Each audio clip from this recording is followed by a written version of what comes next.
So give me coffee and mini.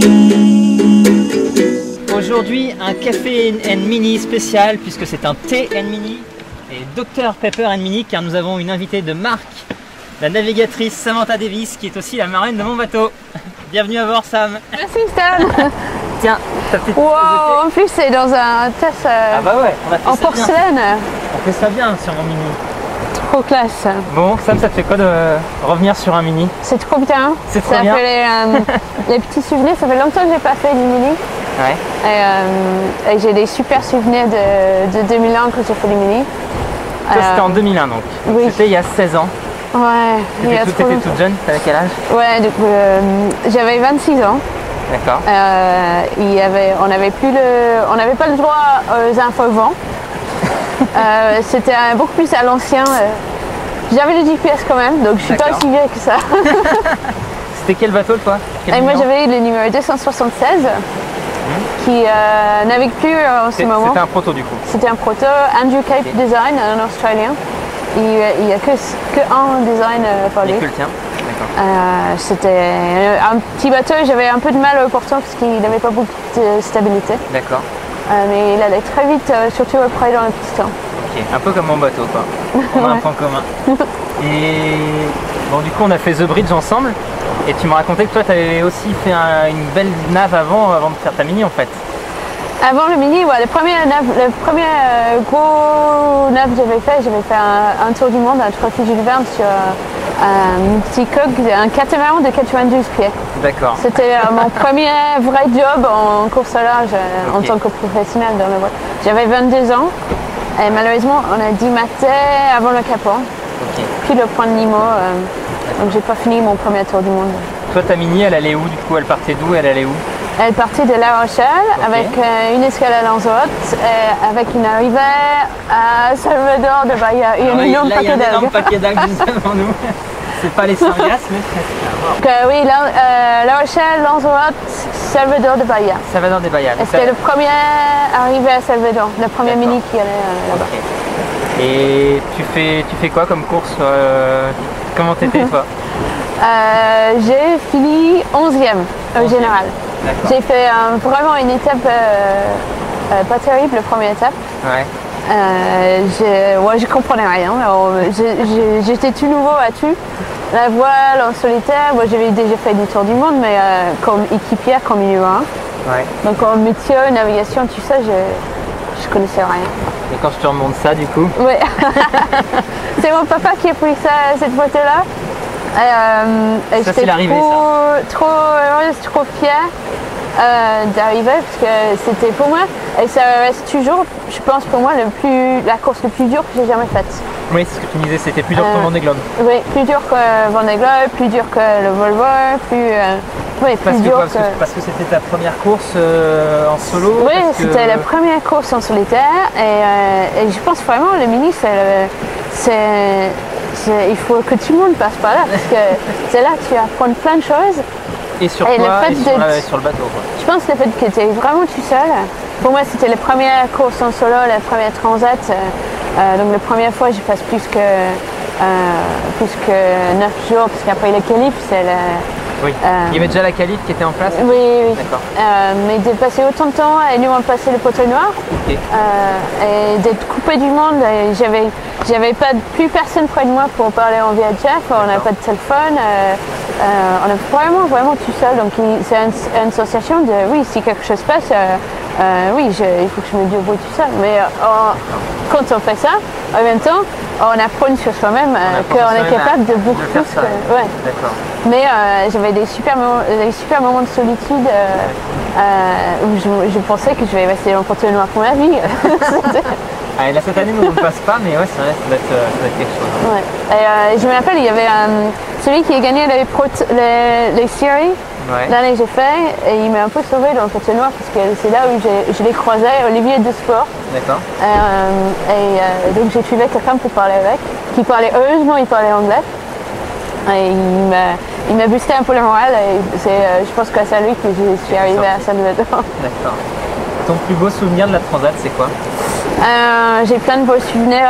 Je pense que de l'arrivée, le fauteuil que Ouais. tu me montrais, de voir les buildings à Salvador, c'est vraiment là où on passe de voir rien Ouais. pendant cool, 3 ville. semaines et un seul coup, une énorme ville, les buildings, tout le monde, les minis, les parents, les familles, pas que les miennes, mais la classe mini, c'est une grande famille. Et, tout ce qui se passe autour de la course, c'était génial. Et puis pour moi, c'était juste le chemin que j'ai parcouru. Je pense quand j'ai rendu compte que je vais avoir un mini, que je vais faire ça. Ouais. De comment à se qualifier, de courir partout en voiture avec mon mini derrière moi en Europe. Je suis allée à Rome, en Italie, à Barcelone. Ah, t'as fait le grand tour, toi. Oui, comme tout le monde, pour la bagarre, pour se qualifier, pour être sûr Au départ. de faire tout ça, ou de temps en temps aider par les copains. C'est une énorme aventure. Je parle même pas de partir sur l'eau, mais tout le reste, c'est une énorme aventure. Quand tu vois mon bateau là aujourd'hui, qu'est-ce que tu. Enfin, bon, moi c'est pas le dernier cri, mais qu'est-ce qui est frappant de ce qui a changé Tu les caméras. Moi j'avais un appareil photo étanche avec un film. Ah oui, tu sais, il faut emmener au magasin pour développer les photos. Moi je vais faire des photos en fait. Donc c'est le grand surprise, j'ai emmené à Salvador. D'accord. Non, mais au niveau technique, nous on n'avait pas les infos vent. D'accord. Donc là, Moi j'avais. La révolution. Et moi j'avais même pas un pilote hydraulique, j'avais un petit pilote qu'il fallait enclencher comme ça. Sur ta barre. Sur la barre. Il y a du monde à Concarneau. Et du coup là c'était ça c'est la technologie, ça avance vachement. Les voiles sont 10 fois plus belles.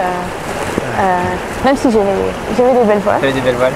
Oui, j'avais un jet de voile neuf pour la course.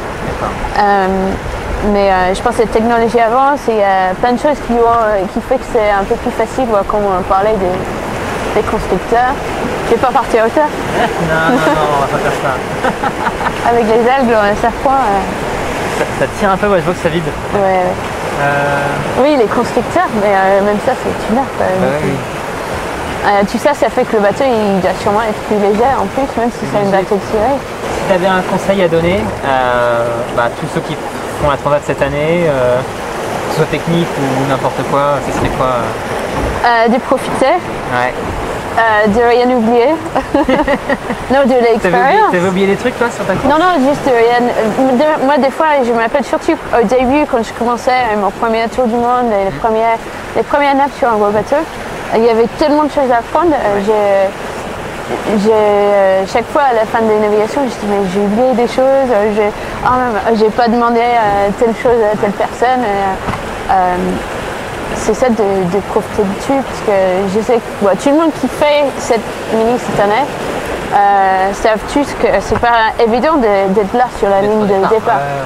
Et qu'on a tous la chance de faire ça. Et il faut profiter à bloc, et il faut pas oublier, c'est ça la leçon que j'ai appris depuis ce moment de solitude dans le bateau noir où j'étais vraiment déprimée. Même ces jours-là, il faut se rappeler qu'il y a plein de gens qui n'étaient pas qualifiés, qui n'ont pas trouvé le budget, qui n'ont pas cette opportunité-là. Même quand c'est dur. Même quand c'est dur. Ouais, faut profiter. Et après ton Vendée, tu reviens faire un tour en mini ou pas? Ah ouais.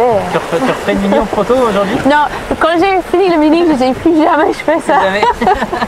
Mais tellement à ce point-là que c'était dur et j'ai pas dit quand j'ai fini le Vendée, j'ai envie de me partir. Donc c'est ça aussi, c'est pas rien et je pense que tout le monde qui fait le mini, ils savent ça. Et tout le monde qui n'ont passé par là, on a beaucoup de respect pour du premier jusqu'au dernier de tout le monde qui fait le mini. Ok.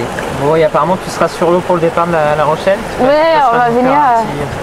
On va venir avec Initiative Cœur. On va venir 2 fois à La Rochelle puisqu'il y a la soirée des 40 ans. Ah oui, les 40 ans. Dans le team Initiative Cœur, je pense qu'on est 3, je crois, qui ont fait le mini. Donc Tanguy, on est 4. Tanguy, David Sino, Caroline Lannes. Ouais. Et moi-même. Les ministres sont partis. On est 4 ministres. Donc c'est sûr qu'on va venir 40 ans. Moi ici, mon chéri, il est ancien ministre. Mais lui, il a coulé, il n'est jamais arrivé jusqu'au bout. Ça compte alors? Il a le droit de venir? Je ne sais pas. Je pense qu'il a eu une invitation. Ok, bon bah top. Puis on va venir avec Initiative Cœur pour le départ. Donc désolé, tu vas être entouré par les gros bateaux. Ouais. On va essayer de pas. Vous passez sous le vent. Hein. On va pas faire les divans pour t'encourager, tu vois. Ok. Et tout le monde met sur TikTok, Stan, parce que Ok, bah, c'est sympa. j'ai un petit attache à ton bateau maintenant. Bah ouais. J'ai de la chance de. Et moi j'ai pas le droit de prendre Brian alors à bord. Ah oui, mais Moi si non, tu j'ai peux, mon poulet, moi j'ai mon poulet. J'ai mon poulet. tu vas pas prendre Brian aussi? Si tu veux, je le prends. Bon, et ben on se revoit sur la ligne de départ. Merci Sam. Bah merci Stan. Vive le mini. Merci. Et merci pour le thé.